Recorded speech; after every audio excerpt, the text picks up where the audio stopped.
My folks called to say our family vacation was postponed due to financial strain. I believed them without question. Then my aunt posted pictures online. There they were in Hawaii, everyone, even my sister's yappy dog. I didn't confront them. Instead, I froze the shared travel account and flagged the hotel reservation. My mom flooded my phone with panicked, all-caps texts. Why is everything rejected? I sent her a single $1 with a note. Months earlier, Dad had called with what sounded like bad news. He said our Hawaii trip was canceled. Money was too tight, he explained, and they were sorry, but it just wasn't possible. I didn't argue. Over the phone, I said I understood. Tough times hit everyone, right? What they didn't know was how much I was counting on that trip. Not for the cheesy idea of lounging by the sea with my sister's noisy dog barking in the background, but because I needed a break. My wife had left me months before, walked out one Sunday after breakfast saying she was pregnant. Not with my child. No tears, no apologies, just her coffee cup left on the table and the faint linger of her perfume in the house. I kept it from my family. I didn't want their sympathy, their unsolicited advice, or their uncomfortable pauses. That trip was my lifeline. Not a cure, but a moment to breathe, something familiar, something grounding. When Dad called about the money issues, I didn't push back. I trusted him, said we'd reschedule, and hung up, thinking they were at least honest. 3 days later, my aunt, who doesn't understand online privacy, shared an album titled Hawaiian Paradise. I wasn't mentioned. No one hid the post. The first image showed it all. My parents in matching leis, standing outside the hotel I'd booked for us. My sister and her husband clinking glasses by the pool. My brother, who claimed he was swamped with work, smiling on the beach like he was in a travel brochure. Even my sister's dog, yes, her dog, was there, panting in a tiny Hawaiian shirt and sunglasses. I sat in my apartment, still surrounded by my ex's clothes in the closet and her shampoo in the bathroom, staring at my phone in disbelief. I refreshed the album 3 times, hoping it was a mistake, maybe an old trip. But no, the date was current. Bright smiles, no sign of me, not even a fake "wish you were here, Lucas." That's when I checked the shared travel fund I'd set up. I'd found the hotel deal, pooled the reward points, upgraded their rooms, and linked my card for emergencies. Classic me, always helping, always reliable. I opened the app and saw the charges: room service, spa treatments, a lavish dinner for 6 by the ocean, a private boat tour. My money was bankrolling their vacation while I sat here, piecing together their betrayal. I didn't lose my temper right away. I just locked the travel fund, every linked card disabled. Then I logged into the hotel's site and flagged the booking. Not canceled, just flagged.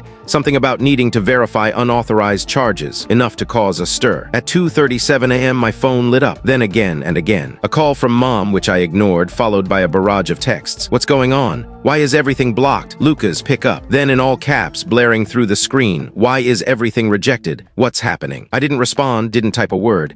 I opened a payment app and sent her $1, just one, with a message. "Looks like a great trip. Don't forget who made it happen." Then I silenced my phone, turned off the lights, and lay in bed. I wasn't smug. I wasn't happy. But for once, I wasn't the one being played. By morning, my phone was a battlefield. 15 missed calls, mostly from Mom, a few from my sister. One from an unknown number, likely the hotel. The texts were a mix of confusion, fake tears, and blame. "Everything's being declined. Did you do something? We can't pay for anything. It's embarrassing." Then, "Lucas, what's happening?" And finally, Mom in all caps. "Why would you do this to US?" I left them unread. I knew they'd start rallying relatives, spinning their version before I could tell the truth. Sure enough, by noon, my cousin Ellie texted. She never cared for our family trips, said they felt performative. She sent a screenshot of a family chat I wasn't in. There, Mom claimed I'd lost it since my divorce, probably needed therapy, and said I'd sabotaged their vacation out of spite for being excluded. "They had no idea you'd gone this crazy," she wrote.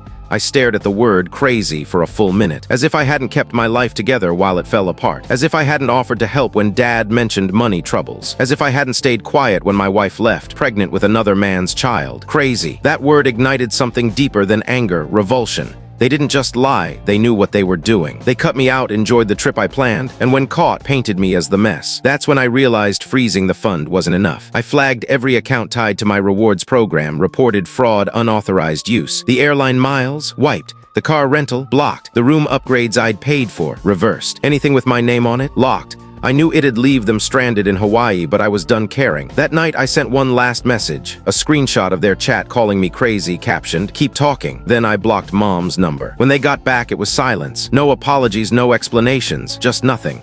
Like they thought ignoring it would make it disappear. But 2 days later, Uncle Ray called, asking if I was okay and urging me to fix things with Mom. He said she was telling everyone I'd ruined the trip out of jealousy over my sister's happiness. That made me laugh. I let him talk, thanked him for checking in, and hung up. Then I got in my car. No text, no warning. Drove the 40 minutes to their house, parked, and walked in like I still belonged. though I knew I'd never use my key again after that day. They looked stunned. Mid-dinner, my sister there too, the air grew heavy as I stood in the doorway. I didn't yell, didn't ask how they were. I said, "You lied. You took the trip I planned, paid for, and offered to share. You said you couldn't afford it, then you smeared me when I found out." "Why?" No one answered. Dad stared at his food. Mom tried her usual guilt trip, muttering, "You don't understand, it wasn't like that." I cut her off. I said what I needed to, told them they'd never see another dime from me. The shared fund closed. The emergency card they used deactivated. The subscriptions, the insurance riders, the dental plan through my job terminated. "You made your choice," I said. "Now I'm making mine." I turned and left. No one followed. I expected fallout whispers, maybe a half-baked apology to smooth things over. Instead, I got silence. Nothing. No texts, no calls, no emails, like they thought ignoring it would make me come running back, as I always did when things got tense. The only noise was voicemails from relatives. Aunt Carol left a long one about how hurtful it was that I'd abandoned family. Uncle Ray preached about swallowing pride for the greater good. Cousin Josh said he didn't want to take sides, but mentioned Mom had been crying a lot. Not one asked my side. They'd all bought Mom's story,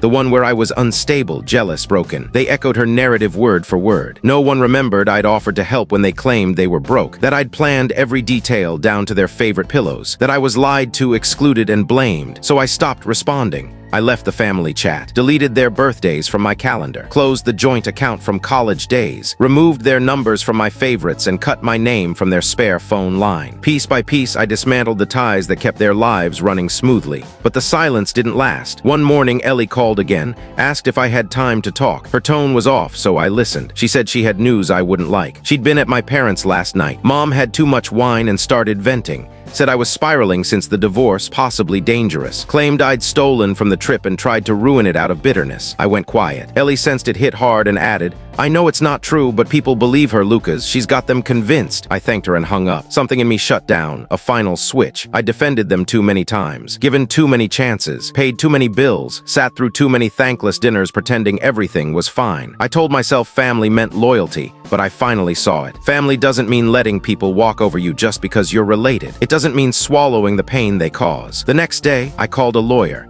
Had them draft a letter removing my name from any legal or financial ties to my parents. Health proxies, accounts, co-signatures, everything. I mailed it to their house with tracking. They signed for it 2 days later. I heard nothing after, not for a while. 2 weeks after the letter, still no word. No calls, no texts. No passive-aggressive group messages about praying for the lost. Dead silence. It felt good. I'd braced for drama, more lies, a tearful plea, but they gave me nothing. I started sleeping better, not just lying there, but real sleep. I hit the gym again, started journaling, even met an old friend for dinner, the first time I'd laughed in ages. Things felt okay. Then a voicemail came, blocked number. The transcription caught enough to stop me cold. It was Dad. His voice was flat, almost mechanical, but not angry. He said he got the letter, understood it. Then mid-message, he paused and said something I didn't expect. "Lucas, your mom's not okay." I thought he meant emotionally. Guilt, maybe. Regret, but he continued. Said she'd been forgetting things for months, missing appointments, mixing up names, places. She told someone I'd moved across the country, twice. Told my aunt she hadn't seen me in a year, though I was at their house 3 weeks earlier. He said he kept it quiet because she didn't want people knowing, didn't want to be seen differently, and he didn't want to face it. Denial, basically. He said she'd grown paranoid, confused, that she'd rewritten the whole vacation in her head, decided I wasn't part of the family anymore, that I wouldn't come even if asked. And he went along with it because it was easier than fighting her.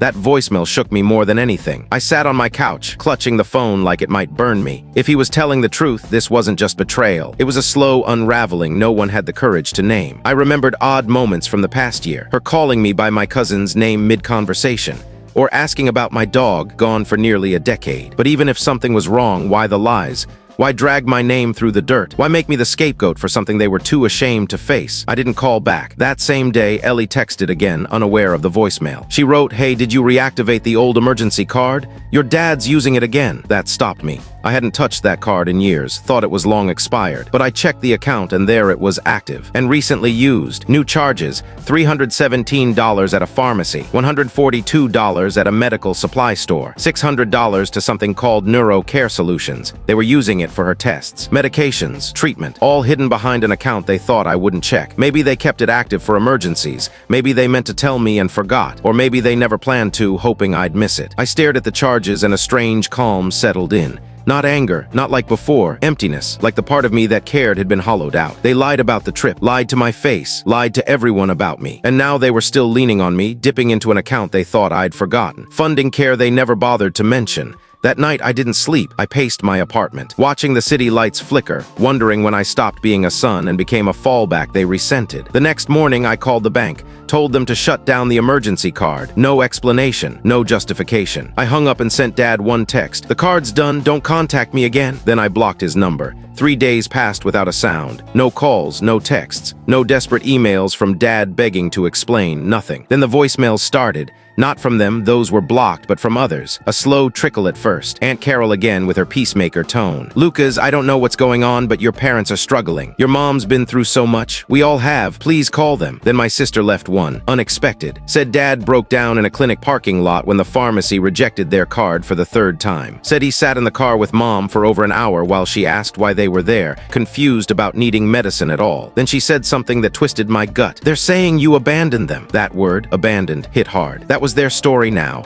Not that I was lied to, not that I was excluded, manipulated, and used. No, I was the one who turned his back on family in their hour of need. I was the villain. Aunt Carol tried guilt-tripping me again in another message. "Lucas, they're still your parents. They're old. They're scared. They don't know what they're doing." But they did. They always did. They knew what they were doing when they took that trip. When they lied, when they used my money, when they let everyone think I was unhinged. They knew. The final straw came the next week. A letter arrived, handwritten. No return address, but the handwriting was unmistakable. Mom's. It started warm, too warm, talking about how proud she was of the man I'd become, how she missed the old days, how she didn't understand why things got so messy. Then it shifted. She said she was hurt, deeply, that she didn't know who I was anymore, that family is everything. And if I couldn't see that, maybe I was the one who needed help. She said she forgave me, that she was praying for me, that God sees our hearts. I read that line twice. She forgave me. No mention of their actions, no accountability. Just a careful rewrite where I was the problem. It wasn't subtle. It was a calculated move to pull me back with guilt. I folded the letter and tucked it in a drawer, not to keep it, just so I'd remember how even kindness can be a lie when it's built on manipulation. That night, I sat with that thought for hours,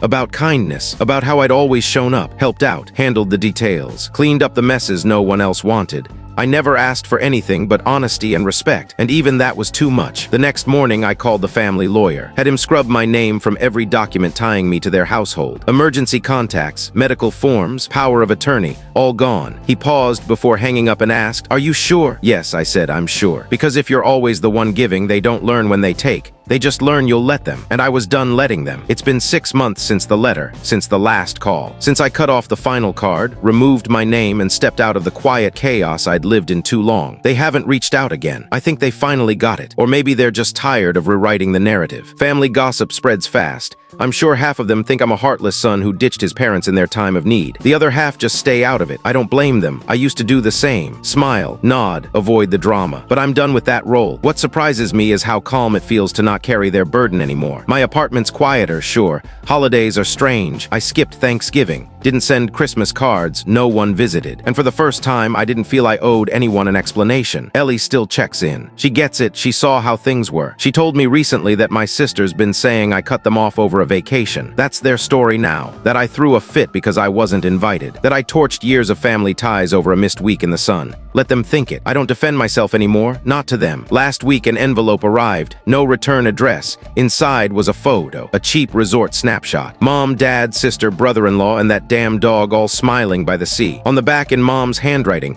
"We still love you." I burned it. Didn't hesitate. Lit a match, watched it curl, and tossed it in the sink. Because love without truth isn't love. It's control, and I finally saw it. I spent too long thinking family meant duty just because of blood. That being a good son meant showing up, paying bills, taking the hits. But kindness without limits isn't noble. It's surrender. And the more I gave, the more they expected. No one's dipping into my accounts anymore. No one's rewriting history in secret chats. No one's gaslighting me into thinking their betrayal was my fault. I'm not waiting for apologies. I'm not watching my phone. I'm not hoping someone wakes up and sees what they did. I've closed that book. No, burned it. The truth is, I'm not ready to keep ties with people who only value me when I'm quiet. And I finally get that walking away isn't weak. It's the strongest thing I've done. I thought it was over. After everything, cutting them off legally, financially, emotionally, I figured they'd respect my boundaries. I wasn't chasing closure, just distance, peace. And I had it for a while. Then, 2 months ago, I applied for a new apartment. Nicer place, better neighborhood. A quiet building with a gym and pre-installed blackout shades. I was ready to move forward in every way, but the leasing office flagged an issue during the background check. Not my credit, not my job. My emergency contact.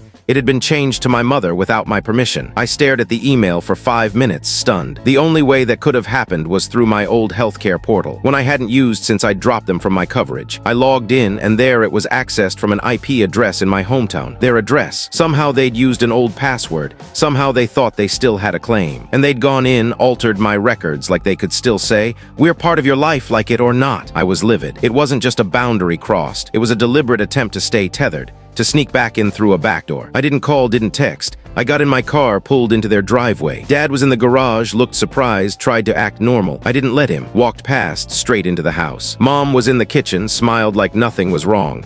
I set the printed email on the counter. Didn't speak. She glanced at it, then at me and said, "We just thought." I stopped her. "You thought wrong. You don't get to slide back into my life. Not legally, not online, not emotionally. You're done." Dad stepped in, tried to calm things, started muttering about how they were just worried. I asked one question. "Would you be okay if I listed myself as your medical proxy without asking?" Silence. I took their silence as clarity, but I wasn't done. I looked around the house I grew up in, the one I helped pay for during their hard times, and said, "Next time you pull something like this, I won't come with papers. I'll come with cops." That hit home. I left without waiting for a reply. In the car, I wiped every login they might have had, changed every password I could think of, and called the leasing office to fix the record. They were shocked but cooperative. After that, I did what I should have done years ago. I changed my last name. Not a big change, just took my middle name, something distinct. Something that wasn't theirs. That was the final tie. And this time I made sure they couldn't reattach it. They had their chances. They used them to manipulate, take, lie, and twist the truth. And when I walked away, they tried to slip back in through a crack. Now the crack's sealed for good. I'm not looking back again. What are your thoughts on this story? Do you agree with the actions taken, or do you see it differently? Share your perspective in the comments. We'd love to hear from you. If you enjoyed this story, please give it a like, subscribe, and hit the bell icon to stay updated on more stories like this. See you in the next one.